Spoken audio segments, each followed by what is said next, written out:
Биздин маалымат жыйыныбыздын биринчи темасы бул ошол Баткендеги кечээ биз ошол жабык турган маалда барып келген, мындан 3 күн алдын барып келгенде кырдаал боюнча мен айта кетейин. Бул биринчиден ал жерде эмне ал жерге барып көргөндөн кийин биз Аксай жана Акташ айылдарында болуп келдик.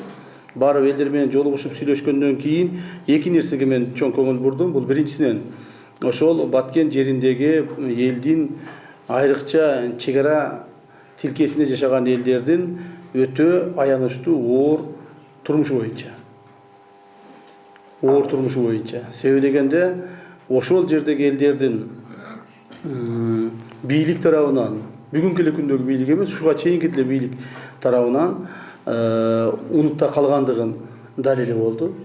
Себеби дегенде ал жерде адамдардын жашоосуна ылайыкташкан инфраструктура жок, социалдык объектилер өтө начар акыбалда, жолдор өтө начар акыбалда, элдердин жашап ошол жерде чек аранын четинде жашоого мүмкүнчүлүгү өтө аз. Мына ушуну биз толук билишибиз керек. Эмне үчүн биздин чек араларыбыз жанагы кооптуу болуп калып атат дагы, ошол жерден биздин адамдарыбыз кетип калып атат. Бул биринчи чоң маселе болуп атат. Бийликтин бүгүнкү күндөгү баш оорутуп, ушул маселени сөзсүз түрдө чечиш керек.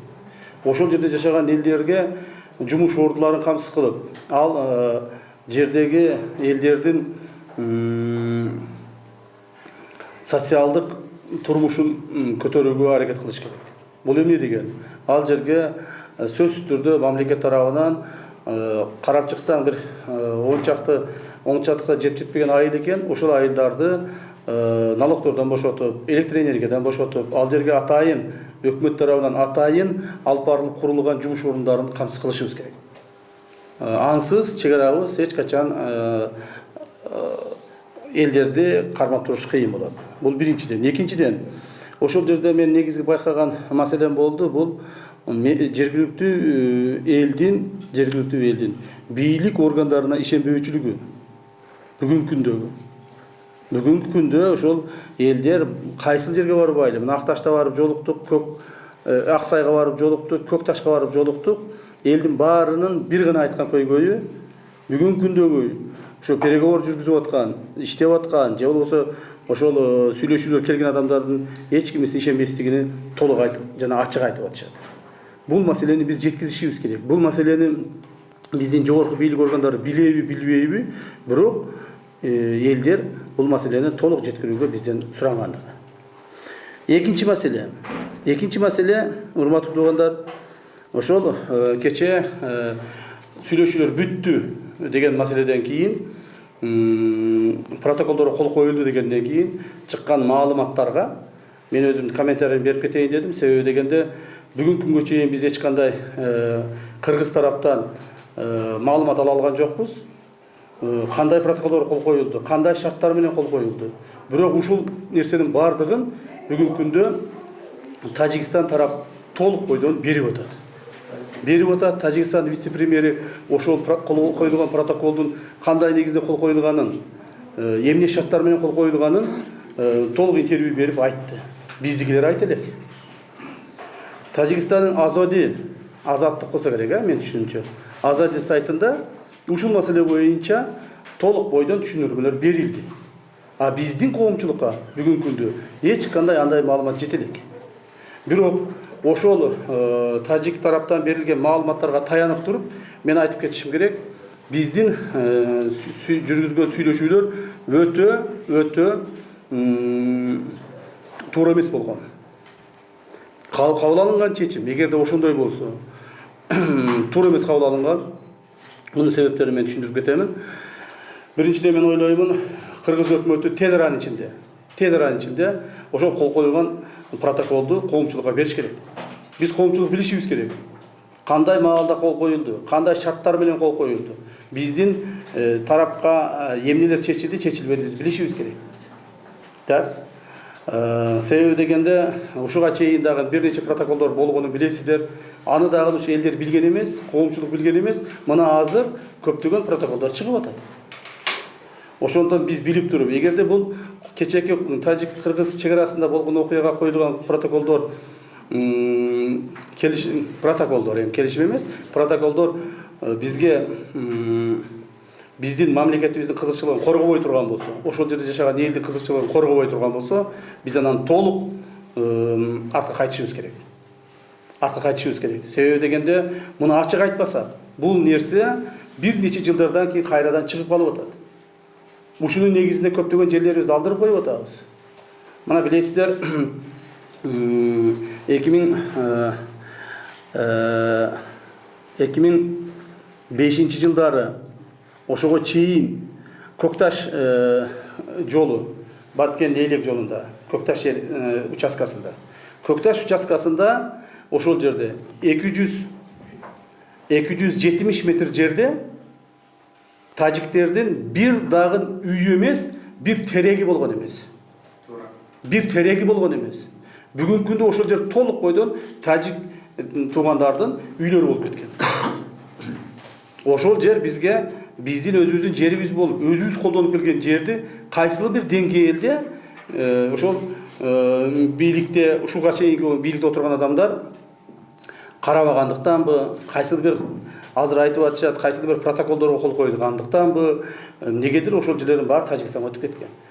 Эми ошол жерге, эгерде мурда биз жанагы Койташ менен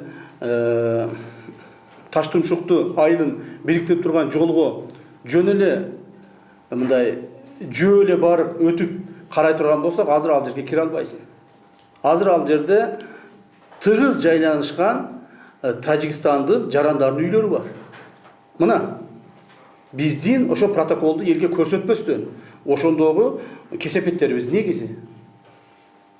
Ошондой жерлер көп өтүп кетти. Мына кечеги айтылган жерде мен кече ошол Тажикстандын вице-премьеринин сүйлөгөнүн көрдүм.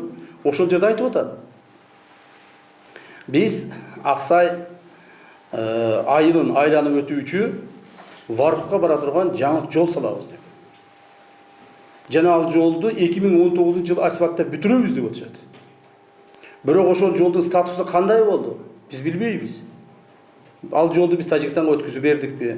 Же ал жолду убактылуу бердикпи? Же ал жолдун статусу кандай болду? Биз аны билбейбиз. Экинчиден, урматтуу туугандар, Аксай Тамдык жолунун курулушуна уруксат алдык деп атат. Биз ал жерден уруксат алышыбыз керек да эмес болчу. Ал биздин жерибиз, биз ал жерге жол курганга милдет укуктуубуз, жана аны биз курабыз. Булардын бир гана Тажикстан тарабы айтып атат, биз Көкташ ошол айылындагы жолду ачып бердик, Лейлек кеткен деп атат. Мен ойлоймун, кандай болгон күндө дагы биз, урматтуу туугандар, өзүбүздүн мамлекетибиздин бир дагы метр жерини максатсыз же туура эмес берип койгонго укугубуз жок. Ошол бүгүнкү күндөгү Аксай Варух, то есть Аксайды айланып өтүүчү Варух анклавынан эменин Тажикстан айылынан жана Исбайрамга түшө турган жолду бериш, бул кийинки жылдарга, кийинки бир нече жылдардан кийин, 5 жыл, 10 жылдан кийинки чоң минаны ошол жерге катып коюшту. Эгерде ушуга чейин Тажикстан менен биздин ортобузда Варухта уруш талаш кандай болгон? Уруш талаш мурда бир малы огородко өтүп кетсе, уруш талаш бир аз болчу. Же болсо анча-мынча сууларды бербей уруш талаш болчу. Андан кийин жолдорду бөгөп уруш талаш болуп атат. Эми урматтуу туугандар, эгерде биз ошол Аксай Исбайрам жолун бере турган болсок, бул бир нече жылдардан кийин өтө чоң жаңжалга алып келиши мүмкүн. Өтө чоң жаңжалга алып келиши мүмкүн. Ошондуктан алдын ала мен коомчулукка ушул маселени жеткизип коеюн деп атам. Жана алдын ала айтайын дегеним, Кыргыз өкмөтү тез аранын ичинде бизге протоколду бериш керек. Биз коомчулугубуз билишибиз керек. Кандай протоколго кол коюлду? Ал секретный документ болбош керек. Жана болушу мүмкүн да эмес. Себеби ал биздин мамлекеттин ичиндеги территорияларыбыз болгондон кийин, элдин кызыкчылыгынан чечилип аткандан кийин, бул бир аскердик жашыруун сыр, же болбосо бир чалгындоонун сыры эмес. Бул ачык айкын болуш керек дагы. Ар бир кыргызстандык көрүп билиш керек. Биз эмнеге кол койдук, эмне боюнча жооп беребиз, эмне боюнча бизге жакшылык болду. Ошондуктан урматтуу туугандар, мен айтаар элем, эгерде биз ушул пресс конференцияны мен уюштурбайт элем, эгерде биздин тарап бизге маалыматты бергенде, биз ошону көргөнүбүздө биз мүмкүн муну айтпайт элек. Бирок бүгүнкү күнгө чейин мына 1 сутка болду кол коюлганына. Бизде эч кандай маалымат жок. Бирок тажиктер кайта маалыматты берип атышат. Бардык сайттарына маалыматтарды берип атышат. Вице-премьер чыгып алып туруп айтып атат. То есть алардын айткандары толук бойдон, эгерде ошол айткандары туура болсо, анда бардыгын биз тажиктердин кызыкчылыгы үчүн чечип берген болобуз. Ушул мен негизги айта турганым, ошондуктан урматтуу туугандар, бизде бул жерде эч кандай бир саясат жок. Эч кандай бир бирөөнү каралап, бирөөнү мактап, бирөөгө жагыныч деген жок. Менин бир гана ушул жүрөгүмдөн чыгып ушундай бир мени тынчытпай аткандыгы, мамлекетибиздин жерлеринин туура эмес кетип калгандыгы. Ошо мамлекетте жашаган элдерибиздин, биздин Кыргызстандагы бийлик тарабындагы адамдардын ушуга катуу көңүл буруусуна мен мүмкүн ушул пресс конференциядан кийин мажбурлашым мүмкүн. Мына ушуну айтайын деген.